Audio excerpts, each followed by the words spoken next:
Manchester United 2, Sevilla 2.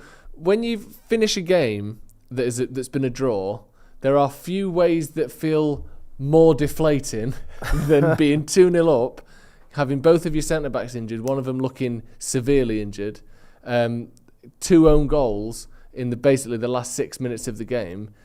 That's about as deflating as a 2-2 can be, isn't it? I don't think I would have felt any worse if Sevilla would have won 3-2. Yeah. To be absolutely honest with you, because it felt like a defeat, didn't it? When you look at the players that we've lost due to injury, the manner in which they clawed 2 goals back because they'd done absolutely nothing. I thought there's some comical defending by Malacia, especially on the first one. I don't think he could have done much about the own goal, but leading up to that situation, Maguire couldn't have done much about his own goal. The ball was clearly flying in a direction off the pitch. It couldn't have gone in a different angle, but just so many worries now in terms of the future of Martinez. It looks like he isn't going to play again this season, and that's me being, I don't know, what you were saying, 6 to 12 months. It looked like an Achilles injury, didn't it? No one was near him. He sort of pushes off on that right foot, and it looks like he sort of looks back as though like he's been kicked or something. Yeah. And you hear reports of people when they do their Achilles of, I thought I'd been stood on, or I thought someone had sort of banged into it, because it feels like an impact almost. So that's my worry when I've heard those players talk about that kind of injury feeling like that, and then seeing him look back as though like, someone's kicked me there, and then realising actually no one's kicked me, something's just gone wrong. Yep. Obviously getting carried off the pitch, head in his hands at the end, stretchered down the tunnel. Achilles injuries, we'll get into it a little bit more maybe, but Achilles injuries, you're looking at between 6 and 12 months, depending on the severity, how well the surgery goes, just sort of kind of enumerate factors, but basically it's a big one, really big. Yeah. I mean, first and foremost, football goes out the window. It's his career, his life, and he's been sensational for Manchester United this season. So everyone at Stretford Paddock hopes him the best in the recovery and stuff, not only for football purposes, but it's such a trend for this season because we're losing our best players, and we're not losing them for 1 or 2 games. Yeah. Casemiro, double suspension. Yeah. And some, 8 games. Eight games, and one of them, was questionable whether he should have got a suspension at all. Luke Shaw, we don't know how long he's going to be out for. Eriksen was out due to the Andy Carroll tackle. Rashford's going to miss a load of games. Yeah. Looks like Martinez now for around question mark as to why he went off at half time. And I think this has been the fear for the majority of Manchester United fans this season is we are not good enough when we're bringing in the replacements. If you look at Malacia tonight's performance, he's not as good as Luke Shaw. No. It could be us going over to Seville now with Lindelof and Maguire. Yeah, and Malacia. And Malacia, and then we've not got Rashford up front. Martial had a decent 20 minutes, didn't do anything after that.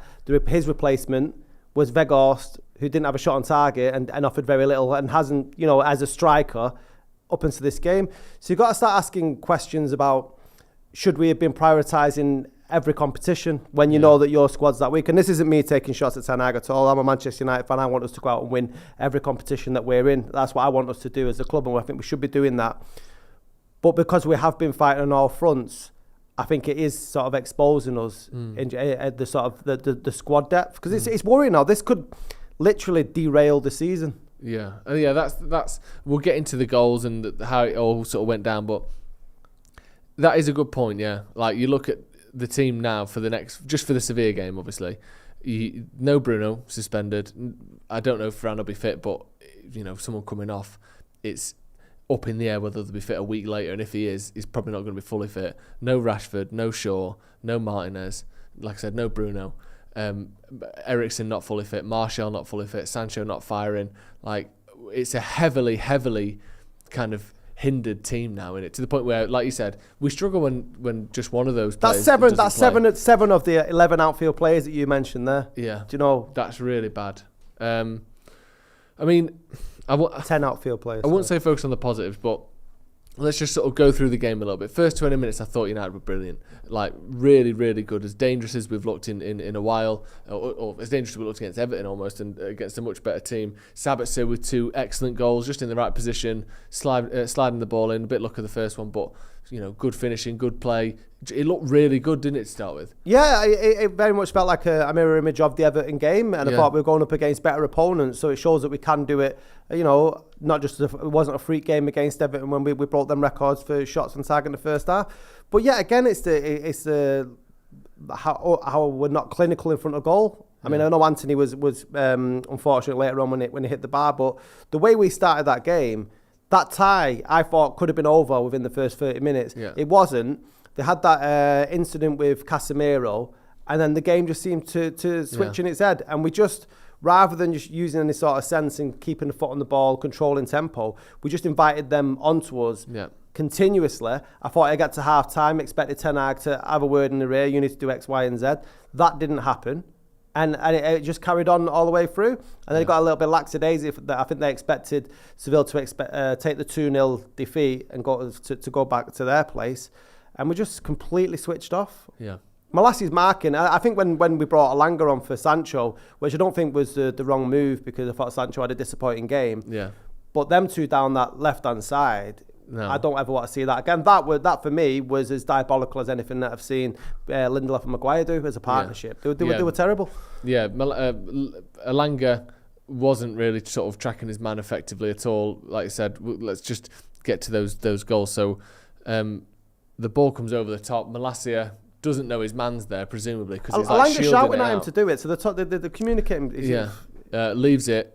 Goes straight to their player, who then tries to cross it back across goal. Is pulling it back, hits Malacia on the leg, and goes in past David De Gea, which is already, yes, there was a mistake from Malacia.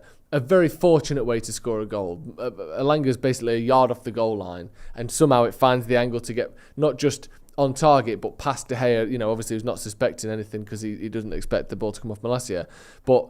A big slice of luck there for Sevilla. And I know that obviously, and I don't want it to be excuses time for United or me sitting here saying we were great when we weren't, but there was a big slice of luck there, wasn't it? When you think of some of the chances United have had in the game that haven't quite gone the right way, Anthony hitting the inside of the post, for instance, with a really well-crafted move, to score a goal like that, and then 4 minutes later, an even more fortunate goal. So I think it was at 2-1 where Martinez. Yeah. So for anyone who didn't see it, he's got the ball. He's looking up. He's sort of driving between two Sevilla players, and as he pushes off with his right foot, I believe, it looks like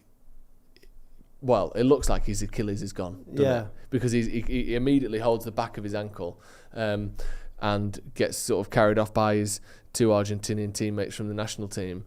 Head in his hands, I don't know if he's in tears or just approaching that.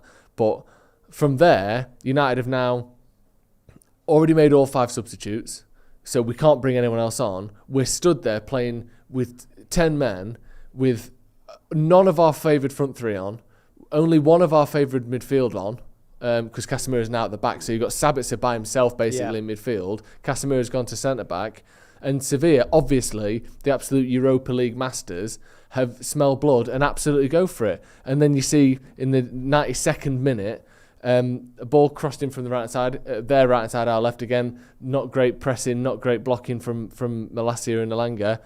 Casemiro doesn't jump with his man for whatever reason. I don't know why that happened. It was El Nesri who came on and looked dangerous. Then he heads the ball, and it's genuinely going parallel to the goal, that header, innit? Like, it would be lucky to even go out for a goal kick. Hits Maguire in the fucking forehead, and somehow goes into the bottom corner.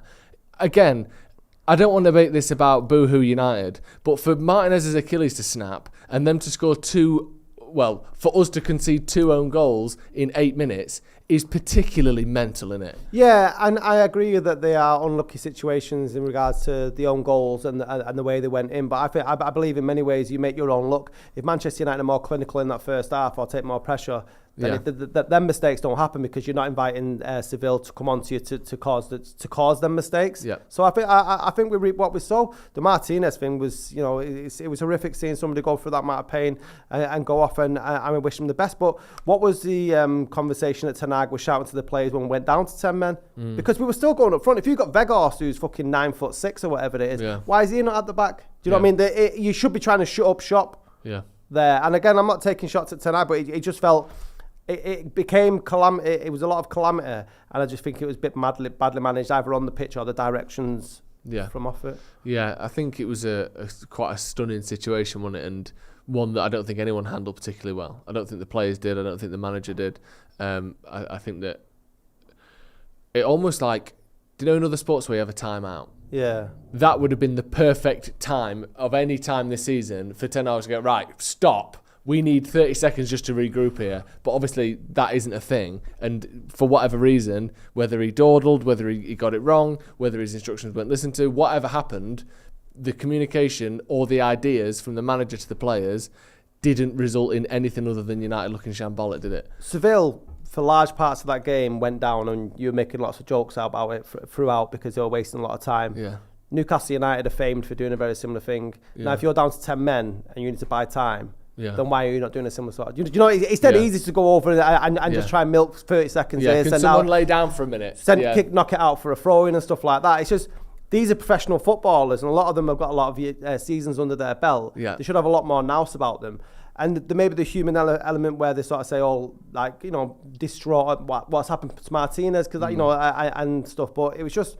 I thought we brought a lot of that bad luck on ourselves by the decisions we've made earlier on in the game. If there was a lot more clinical finishing up front, or just more control even, you know. This is a Seville side that are 13. I think they were fighting in the relegation zone not too long ago.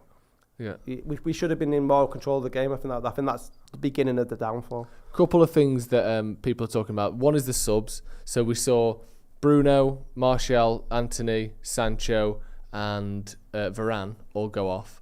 Did you think the subs were a mistake? Do you think that's what cost us? Do you think that played a role? Or do you think, you know, it wasn't Elanga's fault that Malacia didn't look over his shoulder? It wasn't Vegos' fault that the ball happened to hit Maguire in the face from a shocking header? Or do you think that allowed them to build pressure, and that was something that, you know, we shouldn't have allowed to happen?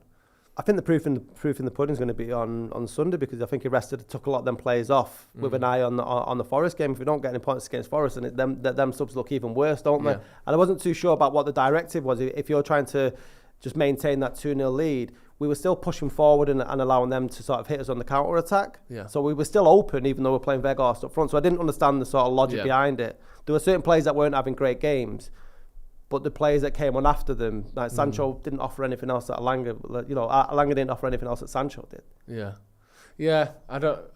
The subs are a tricky one, aren't they? Because I thought all three of that front three had cooled down by the time they got subbed off. I thought Martial was barely in the game in the second half. Sancho was giving the ball away, playing very poorly. But again, like you said, when Elanga came on, he wasn't any better. Vegos wasn't really any better than Martial. He had a decent go at setting up Malacia for a shot, didn't he, in the box, but he didn't do much more than that. The Bruno one's the only one I don't quite get. But then also, if you look at from the other side of things, Bruno's played every game this season. Yeah. So if anyone deserves a rest, it's him. You 2-0 up at home.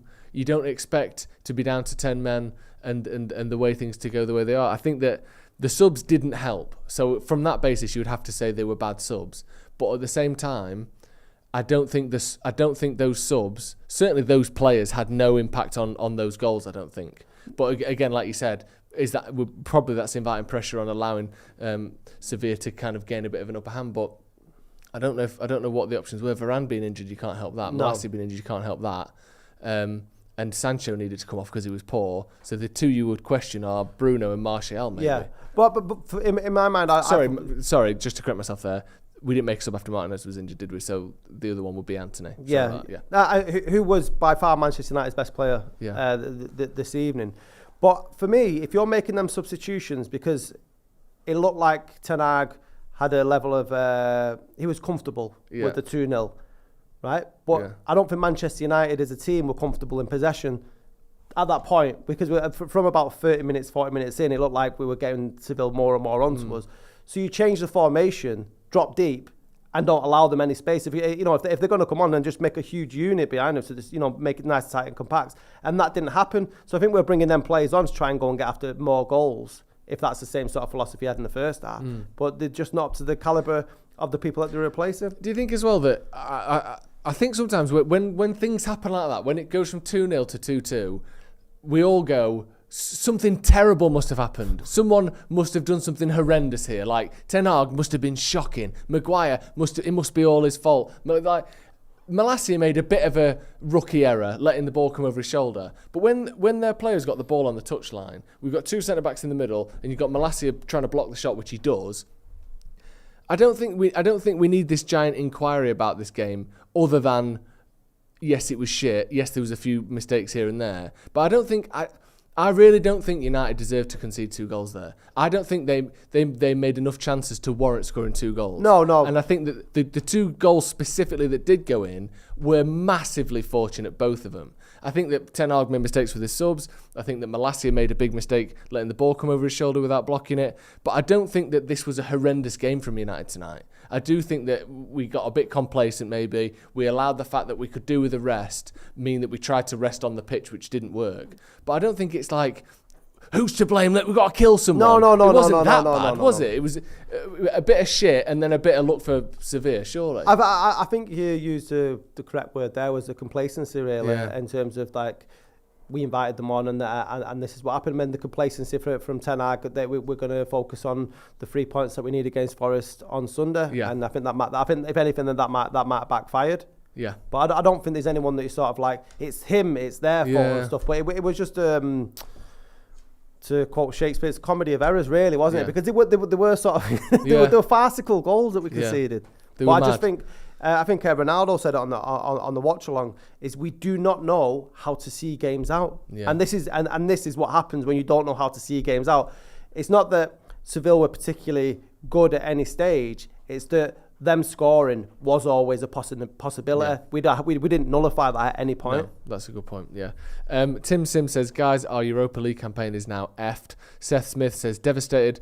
All of these games we've had to play because of the Queen's death and World Cup, 2 months of lost time, which we are now paying for. This is not right. Liam Rascola says, Rashford, Varane, Shaw, McTominay out. Bruno suspended next week. Martin out for the rest of the season. Martinez, out for the rest of the season. Our season ended tonight. Top 4 in doubt. Bloody hell.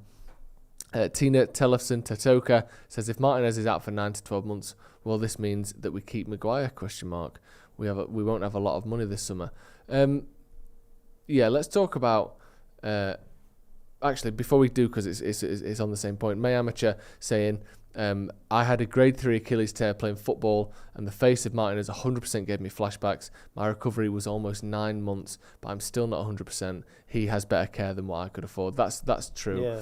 But I've seen athletes in other sports, I was mentioned before, DeMarcus Cousins, who is a basketball player. In fairness, obviously there are big things where basketball is much more, you need to be able to jump all the time. You rely on your Achilles more. And also he's 7 foot tall, so there's more weight going on it all the time. But basically his whole career was derailed. He was one of the best players in the NBA and then has never even really managed to get back on a team since. So they're the sort of injury that if they have to go well, and it's just one of the worst ones to see, because it's rarer than an ACL, it's rarer than a knee injury, and you almost feel like I haven't seen enough of them to know what the protocol is here, but I know that it's a very long time out. Like my amateur there saying that was almost 9 months, and they're still not. The recovery was almost 9 months, and they're still not 100%.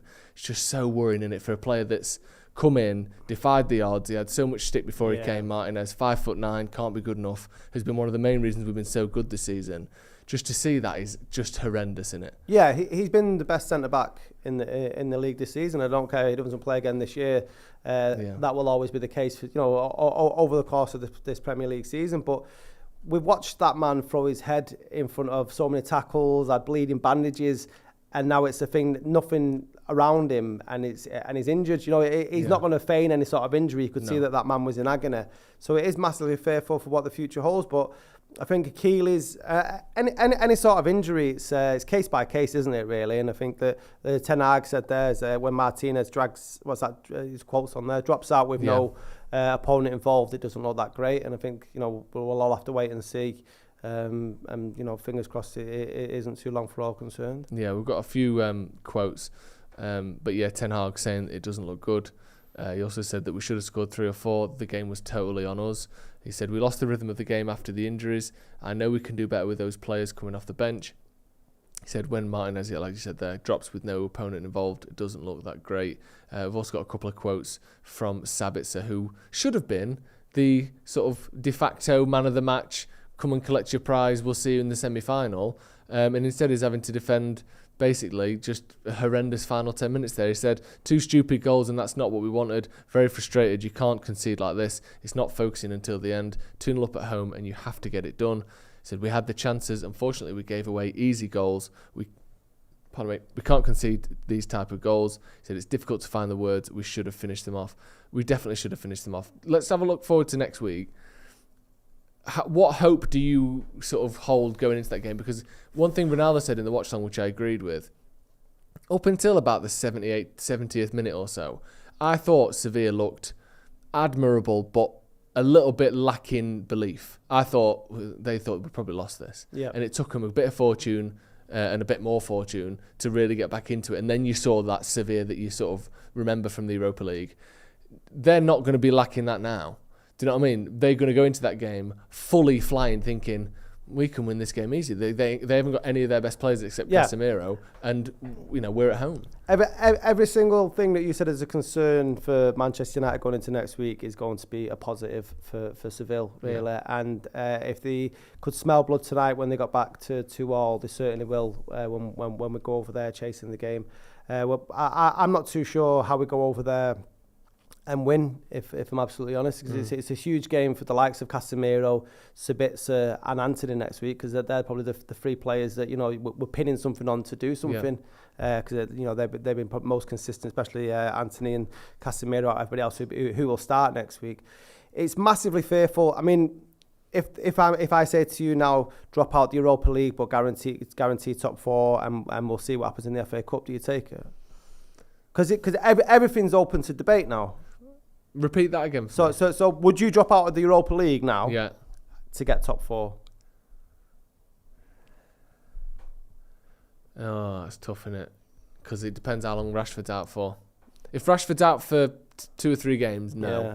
If he's out for a month, probably, yeah. Yeah. Because we're really going to... We're literally a Casemiro injury away from being a mid-table team, I think, at the minute, with the players who are out. But... let's just try and win every game. Yeah, I mean, there are sort of you can look at Bruno's not playing, but Eriksen's back, so there's a swap. Yeah. You hope Martial has a good game because he did start well tonight. Yeah, I thought he deserved it. He deserved the goal. He didn't have too many chances on target, but the way he was sort of linking up with other players, that's promising. But you've got to think these are Sevilla who are well seasoned in the Europa League. Do you know what I mean? They actually had number 6, didn't they, on the side of their arm? See it there, look. Yeah. Number 6 on the side of the arm of the Sevilla player, yeah. And you were saying that they didn't start well, but I think it felt like a sucker punch when Sancho got that disallowed goal in the first 35 seconds, and it took him a while to get into the game. But I don't think we're going to come up against the same side next week that we were complacent against tonight. So if our heads were on the ball tonight, they certainly have to be next Thursday. Danny says, Ten Hag criticised for not taking Rashford off when he gets injured, and then he takes players off when we're in charge of a game to rest up, and he gets criticised again. Hindsight is 2020. 2 own goals was nuts. That's the thing, innit? Decisions are only good if they turn out to be good. The decision making in itself, I think we have to look at it over a bigger picture, and I think no team has had more goals scored by subs this season than United. Yeah. So I trust Ten Hag's decision making. That doesn't mean he never makes mistakes, or that sometimes what is a good decision doesn't backfire. But yeah, it can go with, that's a perfect example. Sometimes you leave the guy on and he gets a groin injury. Sometimes you take him off and you end up dropping points in the game. Yeah, I think United are up there for the highest scorers 76 minutes onwards in the league this season. So you make a great point, and Ten Hag has been credited when substitutions have gone well to get us the 3 points when we've not been playing well in the first 20 minutes. So you hold your hands up for that. But my issue is, and I think that everyone can agree with this, it's the substitutions he brings on are nowhere good enough for Manchester United. Yeah. Alanga should not be a Manchester United player. Yeah, that's the issue, isn't it? That's the issue. This is why it's going to take... I mean, I'm hopeful if we can stay injury-free and sign a couple of the right players in the summer, we could challenge next season. But for me, it's the year after that, where you go, not only have we got a really great 13... or a really great 11, we've got a really great 14 or 15 where you can rotate, you can have injuries, you can bring subs on and still dominate games against good teams. That's my only worry, is that we're clearly not there yet. Alpha Omega says Gandalf appearing naked in the centre circle would make more sense than those 8 minutes. What a strange game. Ulrich Jude says, thank you for summarising the subs. Forgot about Varane somehow. We just made this more difficult after the game. More difficult game after going 2-0 up. Not sure if they thought the job was done or not. It's just growing pains.